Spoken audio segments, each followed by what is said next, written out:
since I've moved on from the next game I'm going to be talking about.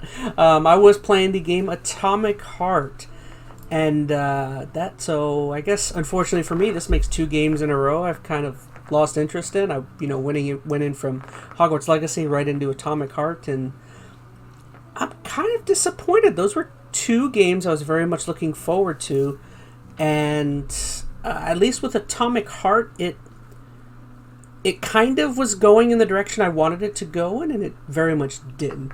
Phoenix, did you get to see... I think what ultimately made me stop playing Atomic Heart is I went out of my way to watch SkillUp's video. Did you get to see his opinion on it? I did. It didn't really sway me one way or the other. I wasn't super game for it anyway. I don't know. Something about it seemed off. Just watching it initially. I know they were going for a very Bioshocky feel. That's what I was gonna say. Yeah. But something about it just didn't land. At least just watching the trailers and whatnot. Granted, I didn't play it, so I had no idea. Yeah. I don't know if you've ever watched any of Skillup's videos, just YouTube reviewer. But I know we watch him a lot, and usually I am pretty well in line with his opinion on things. So when I did hear his opinion, it definitely didn't, sway me to try it even more. So. Yeah. Unfortunately, what SkillUp in particular said that kind of... I wasn't kind of feeling the game anyways, and because he kind of led on that throughout the game, what you kind of expect is happening is it happens, and the game doesn't really venture off. It doesn't do anything. Kind of what you expect happens, and I don't know. I think ultimately for me, what the downfall of the game is it is very to me it feels kind of basic.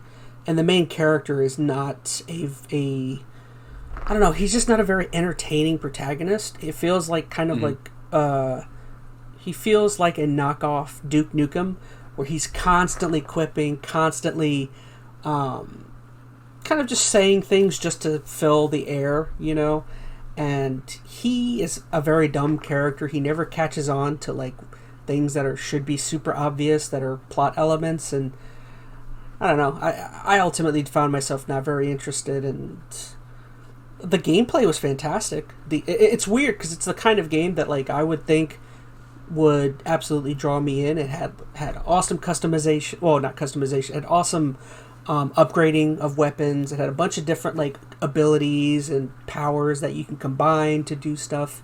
The combat and gunplay is fun.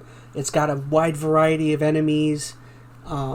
Unfortunately, I think SkillUp he phrased it perfectly. It feels like this game kind of just throws everything at the wall in hopes that something sticks or something catches your attention that was utilized better in an older game or some other type of game, and the game is scattershot in terms of the theming, in terms of some of the characters. I don't feel like it ever it has all these different environments and different themes, but it moves on so quickly between a cool environment or a cool set piece, you know what I mean? And it never really gives you time to kind of fixate on something cool that you just saw, because it moves immediately on to something else, and everything looks cool, but I don't know. Again, I kind of felt like it was all over the place, and the dialogue's funny because I think it's a Russian game or a Russian game developer, which is an explanation why the game got postponed so many times, because I think they're Ukrainian or Russian. I don't know for sure. Mundfish, but yeah, I heard there's a really saucy vending machine. Oh yes, the vending machine.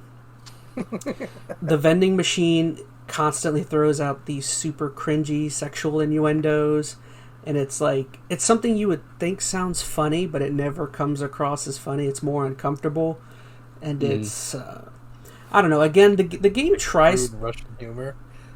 The game tries to have it tries to have personality, and it tries to be funny, but I don't know. It never succeeded in that for me, and maybe it could have been the translation. Maybe there was something lost in translation. But I don't know, the American lines and the delivery, everything just seems bad, and the protagonist is cringy and annoying. I don't know. That's kind of my overall thought. Is like it was fun. There was like a lot of cool elements, but it doesn't. Just like the game that for me that just didn't feel like it comes together. I don't know.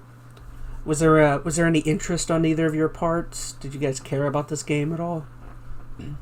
I said not really. I was just checking. I wanted to check at the studio. So you have mundfish, headquartered in Cyprus, and has offices in Moscow and St. Petersburg. Ooh. So. Mm-hmm. Yeah. St. Petersburg, really. Yeah. Just wanted to throw out Justus Phillips, the Cartoon King, in chat says hi. What's going on, Justus? Thanks for joining. Howdy. What were you gonna say? God.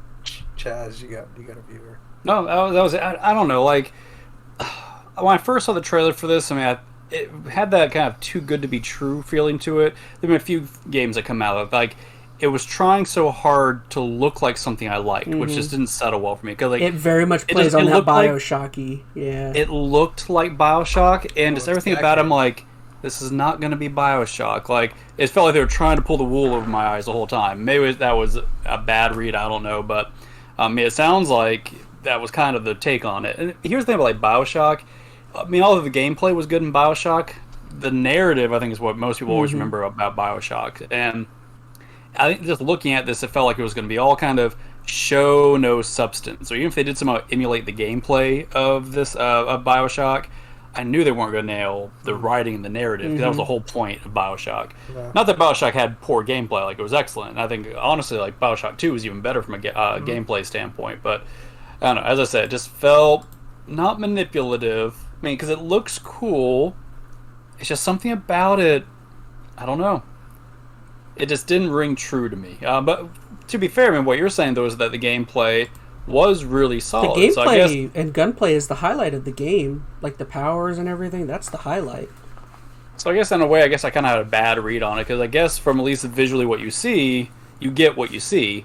I guess when I think about like a Bioshock-like game, I think about the narrative, and that's where I felt like this was probably not going to be there, and it sounds like that's kind of where it was. That's where the game fails, is like, ultimately the narrative, it's very predictable. Not a lot of, again, when the game starts to throw a theme or throw a plot element at you, it rushes on to something else super quickly, and like, I don't know, everything feels very fast and rushed, and I don't know. And it also kind of, that's a shame. It also very much has like a lot of theming from Bioshock 2, where it's like you're in an alternative timeline where, you know, the USSR is on top, and you know, like very and surprise. Where like Anne Rain, you know, like that type of direction of timeline. It very much goes in that, where it's like, it's, you know, this other corporation smart guy wants to develop his own society and branch off. You know what I mean? It's like, you know, what was his name? Oh, I can't remember Bioshock characters. Oh, Andrew Ryan. Andrew Ryan. Yeah, it very much is like, this guy is very similar to Andrew Ryan, and I don't know. Juices Phillips in chat says, I'm doing good. How are you guys doing? We're doing great. Getting a podcast, nothing better. But I think one last thing for me that I feel like this game could have been missing is how I said the main character feels like a knockoff Duke Nukem.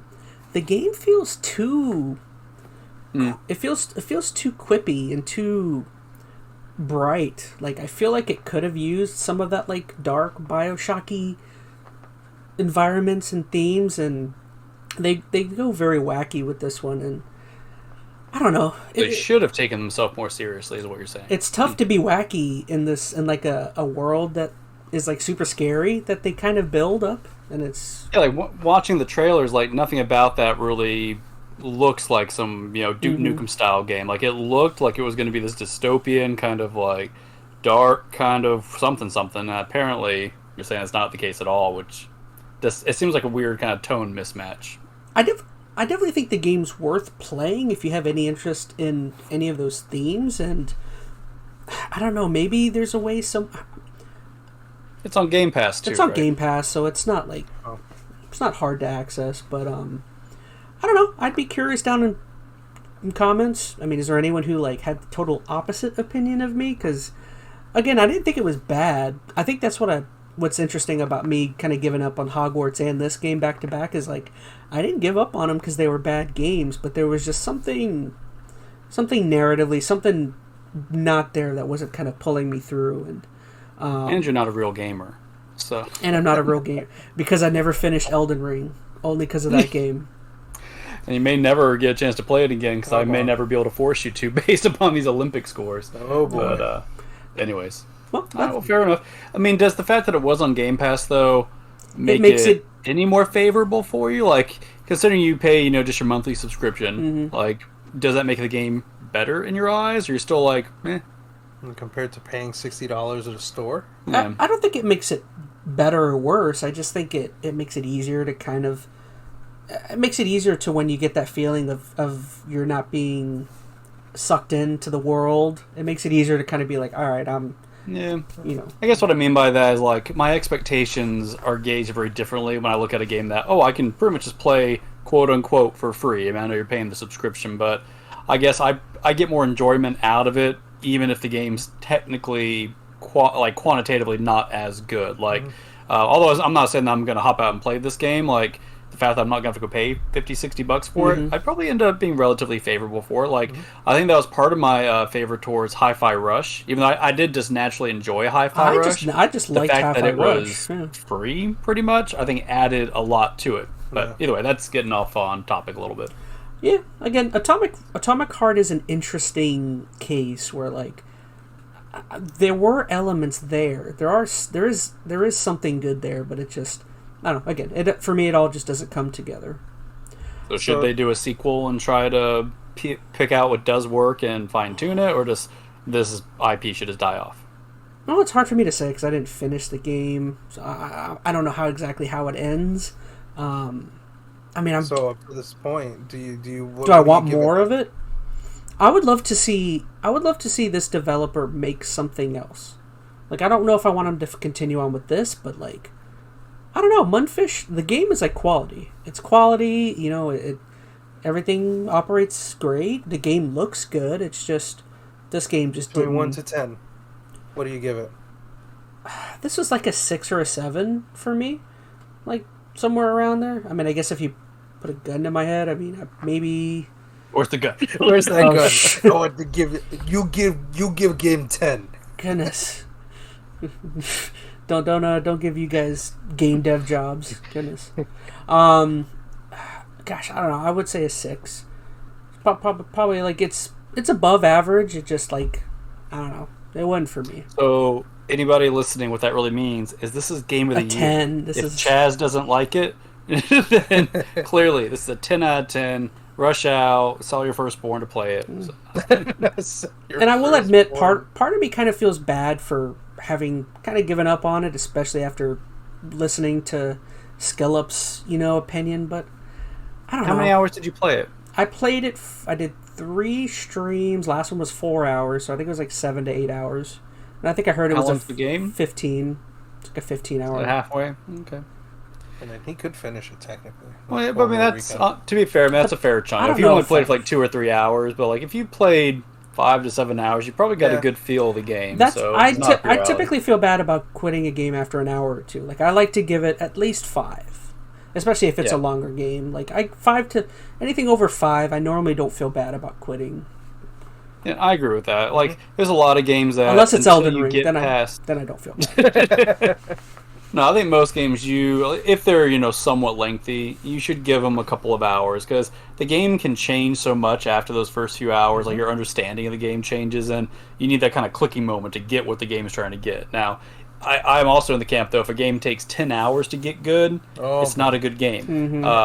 I mean, a lot of people would argue that. I mean, I think I came up with that kind of realization during Final Fantasy 13. I was just gonna say Final Fantasy 13. Yeah. Like, it was such a grind. I know I was going through the super linear section, and after you get past the linear section, it opens up, and it's great. That was like 10 to 12 hours, and I wasn't there, and I was just like, I'm done with this. So, but to each their own.